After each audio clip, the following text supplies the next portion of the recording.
其實養生嚟講一啲都唔複雜㗎，我哋係隨時隨地都可以養到。嗱，陪個女喺度沙灘度玩，其實有呢度好多人啊，個環境其實唔錯㗎。啊，卡妹個坑，佢話佢自己掘得好好。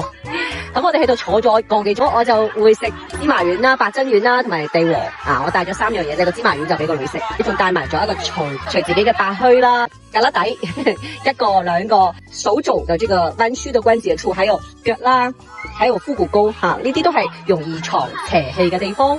咁所以養生真係一點一滴啊！你每日去做，哪怕你敲一敲頭，敲一敲嗰個富貴包，比唔敲咧都會爭好遠嘅。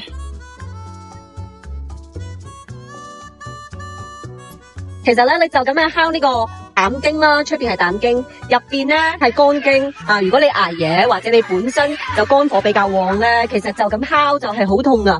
你幾日唔敲就痛噶啦。所以春天咧一定要趁住依家嘅陽氣升發在外，去幫身體疏通。所以梳頭啊，同埋敲打都係必須要堅持嘅。咁呢度咧真係好舒服啊！歡迎大家，呢度有好大嘅空間俾小朋友玩，又喺海邊。星期1至5咧平日嚟就會好舒服，冇乜人。我喺蛇口歡迎大家。